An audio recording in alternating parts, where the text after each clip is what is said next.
চ্যাপ্টারে যেটা আলোচনা করেছি, চ্যাপ্টারটার নাম হচ্ছে অস্থিত পৃথিবী, ভূগোলের দ্বিতীয় চ্যাপ্টার, তার নাম হচ্ছে অস্থিত পৃথিবী।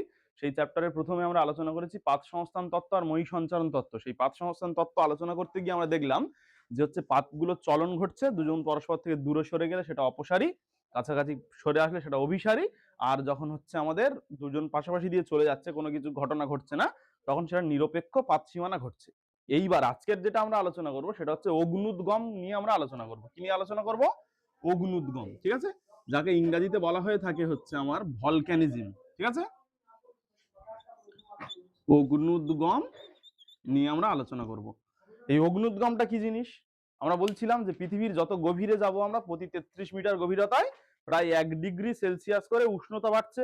তাই নিচের দিকে যখন উষ্ণতা বাড়ছে, সব পদার্থ সেখানে কি হয়ে যাবে? গলে যাবে, তাই না? কঠিন থেকে তরল হয়ে যাবে, আবার তরল থেকে পরে বাষ্প হয়ে যাওয়ার একটা সম্ভাবনা রয়েছে।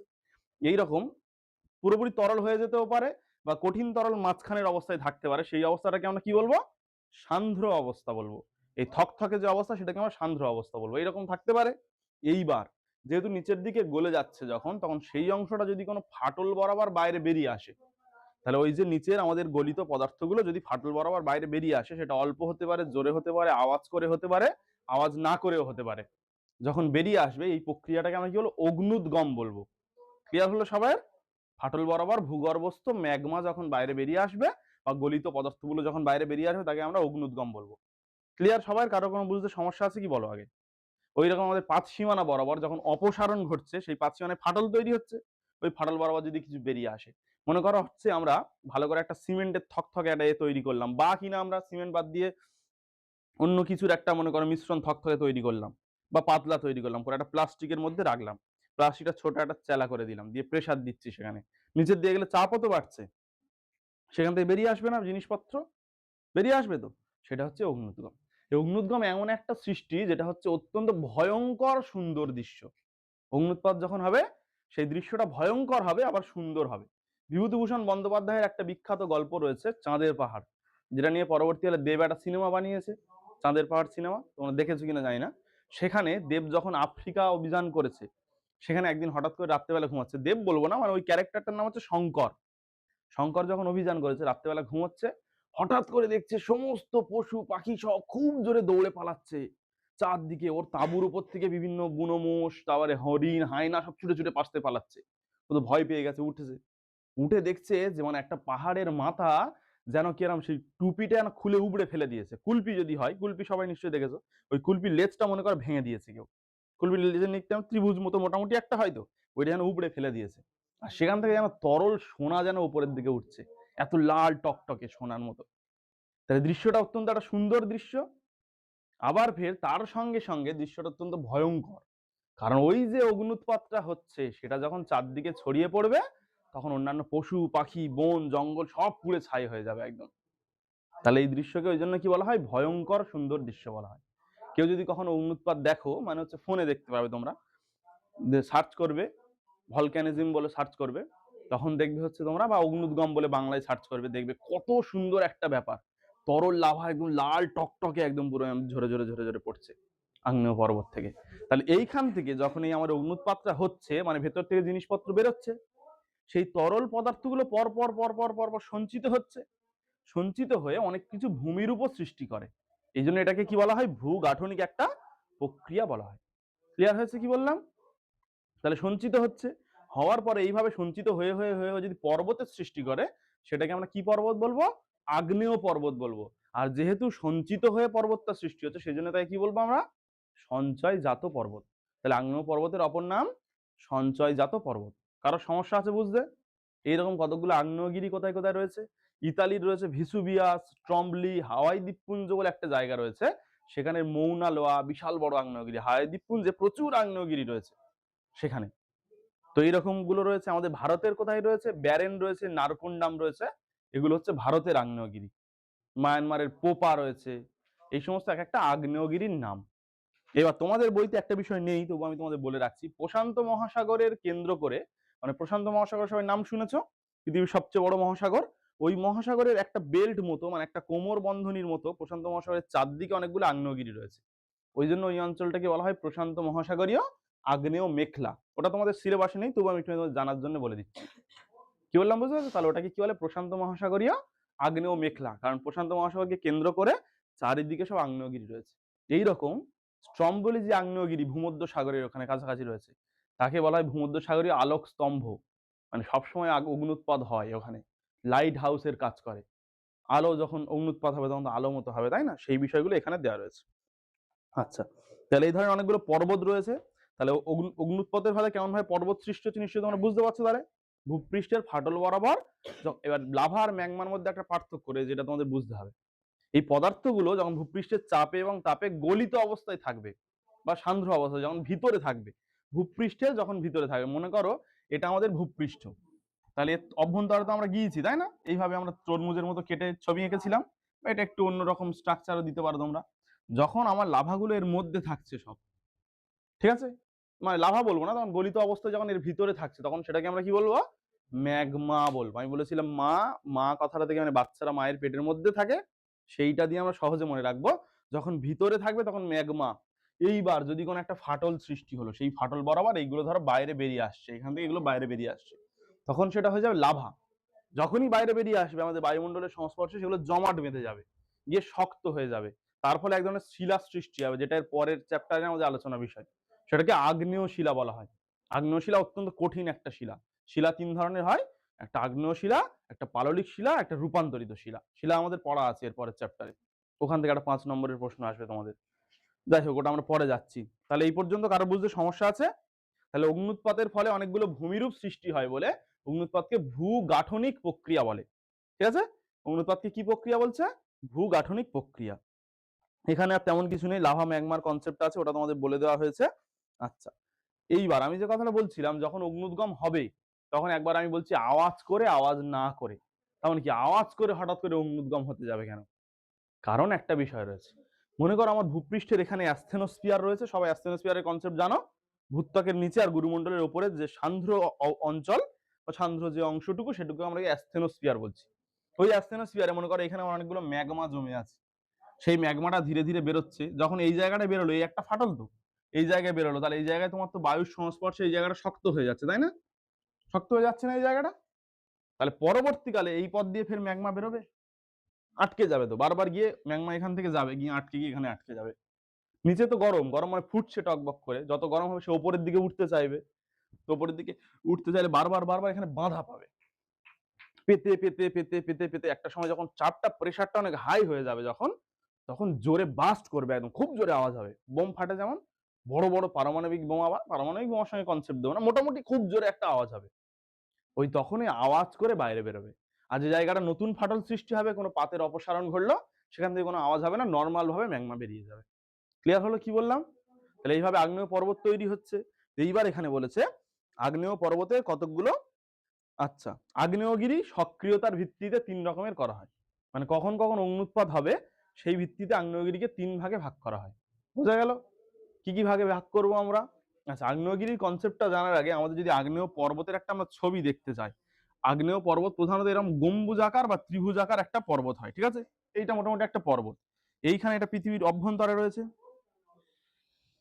এইখান থেকে হচ্ছে ধরো এইভাবে যাবে, মানে এইটা হচ্ছে ম্যাগমা চেম্বার বলে, নিচের এই অংশটাকে কি বলবো আমরা?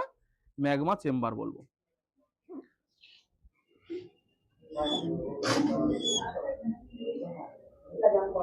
দেখো, আর এখানে যখন আমার ম্যাগমাটা সঞ্চিত হচ্ছে, তখন এখান থেকে সে হচ্ছে কি হবে, বেরিয়ে যাবে আস্তে আস্তে আস্তে, এরকম উপরে বেরোবে বেরোবে বেরোবে, তাহলে আস্তে আস্তে পর্বতটা উঁচু হবে। আচ্ছা, এইগুলো হচ্ছে এক শিরা আর এটা উপশিরা। মানে এখান থেকে প্রধানত ম্যাগমা গুলো বাইরে যাচ্ছে, এখান থেকে ছোট ছোট এরকম ভাবে ফেটে ফেটে বাইরে বেরোবে। এইভাবে হচ্ছে আগ্নেয়গিরির স্ট্রাকচার। আগ্নেয়গিরি সক্রিয়তার ভিত্তিতে প্রধানত 3 ধরনের। কি কি? একটা হচ্ছে সক্রিয় আগ্নেয়গিরি, একটা হচ্ছে তোমার সুপ্ত আগ্নেয়গিরি, একটা হচ্ছে নিষ্ক্রিয় আগ্নেয়গিরি। কি বললাম? সক্রিয় আগ্নেয়গিরি, যেখানে মোটামুটি কিছুদিন অন্তর অন্তর বা কিছু সময় অন্তর অন্তর অগ্নুৎপাত ঘটে থাকে। ক্লিয়ার হলো কি বললাম? তাহলে মোটামুটি কিছুদিন অন্তর অন্তর অগ্নুৎপাত ঘটে, মানে তুমি জানো এটা সক্রিয় আগ্নেয়গিরি। আর সুপ্ত আগ্নেয়গিরি কি? যেখানে মনে করো অগ্নুৎপাত আগে ঘটেছে, এখনো ঘটার সম্ভাবনা আছে, এটা হতে পারে। না হলে আবার এরকম হতে পারে যে হচ্ছে অগ্নুৎপাত ঘটেনি কিন্তু ভিতরে অনেকখানি ম্যাগমা রয়েছে, যখন তখন অগ্নুৎপাত ঘটতে পারে, সেগুলো সুপ্ত আগ্নেয়গিরি, আছে সম্ভাবনা, লুকিয়ে আছে। আমি বারবার বলে থাকি প্রত্যেকটা ছেলে মেয়ের মধ্যে সুপ্ত সম্ভাবনা রয়েছে, মানে তোমাদের প্রত্যেকের মধ্যে সফল হওয়ার সম্ভাবনা আছে। সেগুলো কেমন ভাবে আছে? সুপ্ত অবস্থায় আছে। সুপ্ত মানে লুকানো। যেমন যে কোনো ফলের বীজ লুকানো থাকে না, ভিতরে লুকানো থাকে না, সেই বীজের মধ্যে একটা প্রাণ থাকে। তো প্রত্যেকটা ফলের বীজের মধ্যে একটা প্রাণ থাকে না? যে কোনো, এখন তো আমরা মনে করো কলম তৈরি হয়েছে, গাছের ডালে আমরা কলম বেঁধে গাছ রোপণ করছি। আগে কি এরকম কোনো কিছু কলমের ব্যাপার ছিল? সব তো দানা থেকেই তৈরি হতো, বীজ থেকেই তৈরি হতো, তাই না? তো বীজ থেকে যখন তৈরি, প্রত্যেকটা ফলের মধ্যে বীজ যেমন লুকানো থাকে, প্রত্যেকটা বীজের মধ্যে একটা নতুন গাছ হওয়ার সম্ভাবনা থাকে, তেমন প্রত্যেকটা মানুষের মধ্যেও সেরকম একটা সুপ্ত সম্ভাবনা থাকে, যেটা যেদিন ফুটে উঠবে তুমি সেদিন সফল হবে। তোমার মধ্যে যা সম্ভাবনা আছে, তোমার কাজ হচ্ছে ওই সম্ভাবনাটাকে সফল করে তোলা। ওই জন্যই পড়াশোনার আয়োজন বা সবকিছু করা। ওটা আমরা এখন রাখছি। তাহলে এই ধরনের সুপ্ত আগ্নেয়গিরি বলতে কি বুঝবো? যে সমস্ত আগ্নেয়গিরিতে ম্যাগমা সঞ্চিত হয়ে আছে, ভবিষ্যতে কখনো আমার অগ্নুৎপাত হওয়ার সম্ভাবনা রয়েছে, সেটাকে আমরা বলছি সুপ্ত আগ্নেয়গিরি। আর যে সমস্ত আগ্নেয়গিরিতে অগ্নুৎপাত হয়ে গেছে, যা হওয়ার, ভবিষ্যতে আর কোনো মতেই হবে না অগ্নুৎপাত, মানে ম্যাগমা চেম্বার পুরোপুরি শূন্য, তাদেরকে আমরা কি বলবো? নিষ্ক্রিয় আগ্নেয়গিরি। মানে আর অগ্নুৎপাত হবেই না কখনো। মৃত, হ্যাঁ, কোনো ব্যাপার না, মৃত মানে মরে গেছে, ওর অপর নাম মৃত আগ্নেয়গিরি বলা যায়, কোনো সমস্যা নেই। তাহলে হলো কি বললাম? তাহলে একটা সক্রিয়, একটা সুপ্ত, একটা মৃত বা নিষ্ক্রিয়, যেটাও বলেছে। ঠিক আছে, এই তিন ধরনের আগ্নেয়গিরি। আচ্ছা, এই ধরনের তিন ধরনের আগ্নেয়গিরির উদাহরণ আমাদের এখানে অনেক দেওয়া রয়েছে। ইতালির ভিসুভিয়াস হচ্ছে একটা সক্রিয় আগ্নেয়গিরি। হাওয়াই দ্বীপপুঞ্জের মৌনা লোয়া বলে একটা রয়েছে, সেটা পৃথিবীর উচ্চতম আগ্নেয়গিরি, সবচেয়ে উঁচু ওটা হাওয়াই দ্বীপপুঞ্জ। ঠিক আছে। আচ্ছা, এই হাওয়াই দ্বীপপুঞ্জের ব্যাপারটা আমরা যদি ভালোভাবে জানতে চাই, তাহলে হচ্ছে আমাদের প্রসেনজিতের একটা সিনেমা আছে হনুমান.com বলে, ওই হনুমান.com-এ হাওয়াই দ্বীপপুঞ্জের প্রচুর গল্প রয়েছে। যাই হোক, আর এবার আমাদের সুপ্ত আগ্নেয়গিরি রয়েছে কোথায় কোথায় রয়েছে সুপ্ত আগ্নেয়গিরি? জাপানের ফুজিয়ামা, ইন্দোনেশিয়ার ক্রাকাতোয়া। ঠিক আছে, একটা দুটো করে উদাহরণ আমরা সব পড়ে নেব। আর মৃত রয়েছে মায়ানমারের পোপা, হচ্ছে এক ধরনের মৃত আগ্নেয়গিরি। ক্লিয়ার হলো কি বললাম? আচ্ছা, ভারতের একটা সুপ্ত আগ্নেয়গিরি ছিল ব্যারেন, যেটা আবার অগ্নুৎপাত ঘটেছে 1991 সালে, ওটা এখানে বলে দেওয়া হয়েছে। এই টোটাল বিষয় অগ্নুৎপাতের মধ্যে রয়েছে। আচ্ছা, এইবারে আমরা একটা জিনিস জানবো, সেটা হচ্ছে অগ্নুৎপাতের ক্ষেত্রে দুটো ওয়ার্ড আমাদের মাথায় আসবে। তাহলে আগ্নেয়গিরিকে আমরা কটা ভাগে ভাগ করেছি? তিনটে ভাগে ভাগ করেছি, একটা সক্রিয়, একটা সুপ্ত, একটা মৃত আগ্নেয়গিরি। মনে থাকবে সবাই? তাই আগ্নেয়গিরির বিভাগ কি কি বললাম আমরা? একটা হচ্ছে সক্রিয় আগ্নেয়গিরি, একটা হচ্ছে আমাদের সুপ্ত আগ্নেয়গিরি, আর একটা হচ্ছে আমাদের মৃত আগ্নেয়গিরি। ক্লিয়ার হলো কি বললাম? আচ্ছা, এইবার এখানে দুটো কনসেপ্ট আছে অগ্নুৎপাতের ধরন হিসাবে দুটো ভাগে ভাগ করা যায়, বা দুটো জিনিস আমাদের প্রচলিত রয়েছে।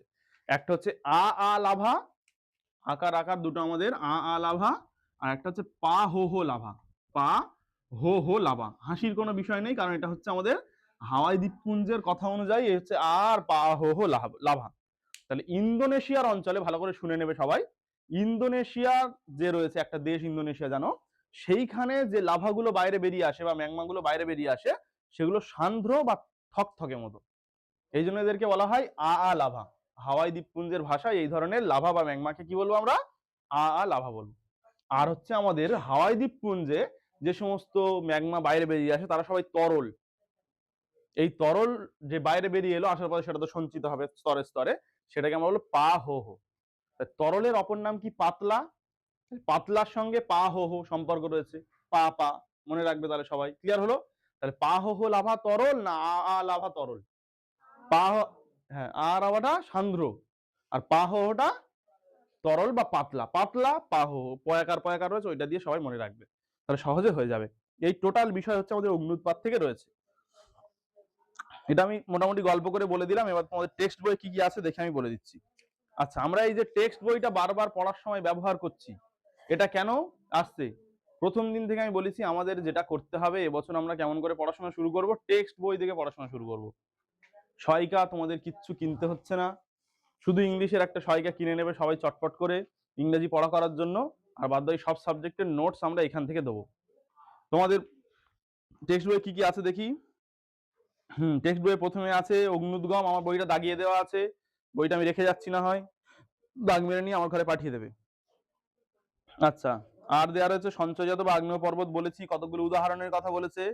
আচ্ছা, অগ্নুৎপাতকে আমাদের ভূগাঠনিক প্রক্রিয়া কেন বলা হচ্ছে, লাভা কি ম্যাগমা কি, এই বিষয়টা রয়েছে এখানে। আচ্ছা, তার সঙ্গে আমাদের সক্রিয় আগ্নেয়গিরি, সুপ্ত আগ্নেয়গিরি, মৃত আগ্নেয়গিরি, বাহ, এই তিনটে কনসেপ্ট, আর পা হো আর হচ্ছে লাভা, এইটুকু থাকবে। পরের দিন আমি যেটা করব সেটা হচ্ছে ভূমিকম্পটা পড়াবো। ভূমিকম্প মানে কি, ছোট্ট করে একটুখানি ধরিয়ে দিয়ে যায়, পরের দিন তাহলে রিলেট করতে সুবিধা হবে আমাদের। ভূপৃষ্ঠের কোনো স্থান যদি হঠাৎ করে কেঁপে ওঠে তখন সেটাকে আমরা ভূমিকম্প, কেঁপে ওঠা মানে কম্প, ঠিক আছে, ক্লিয়ার হলো? এই যে ভূমিকম্প হচ্ছে, ভূমিকম্পের অনেকগুলো কারণ রয়েছে। কি কি কারণ রয়েছে? পাত সংস্থানের জন্য ভূমিকম্প হতে পারে, এই অগ্নুৎপাতের জন্য ভূমিকম্প হতে পারে, মানুষ যদি কোথাও একটা বিশাল বড় পারমাণবিক বোমা ফেললো হঠাৎ করে ভূমিকম্প হতে পারে, পাহাড় ধসের জন্য ভূমিকম্প হতে পারে। এরকম অনেকগুলো কারণ রয়েছে, মনুষ্য সৃষ্ট কারণ এবং প্রাকৃতিক কারণ, এইগুলো আমরা সবাই জানবো।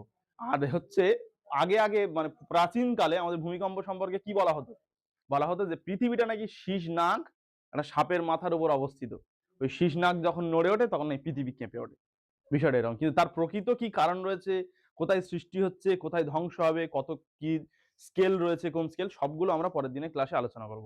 এখন তোমরা যেটা করবে সেটা, তো স্মার্ট স্টুডেন্টসরা এই ক্লাসটা খুব মন দিয়ে করার জন্য সবাইকে অসংখ্য ধন্যবাদ। ভিডিওটা যদি তোমার ভালো লেগে থাকে অনেক অনেক বেশি করে শেয়ার করে দাও, লাইক করো, কমেন্ট করো, আর বন্ধু বান্ধবীদের মধ্যে বেশি বেশি করে আমাদের ভিডিও এবং চ্যানেলের লিঙ্কটা পাঠাতে হবে। কারণ কি, আমরা চাইছি স্মার্ট টিউটোরিয়াল হাব পরিবারটাকে অনেক অনেক বড় করার জন্য। তুমি এই পরিবারের অত্যন্ত একটা গুরুত্বপূর্ণ সদস্য, তোমারও কিন্তু দায়িত্ব আমাদের পরিবারটাকে সবার কাছে পৌঁছে দেওয়ার জন্য। সবাই ভালো থাকবে, সুস্থ থাকবে, নিজের খেয়াল রাখবে আর পড়াশোনা করবে, ঠিক আছে? Thank you.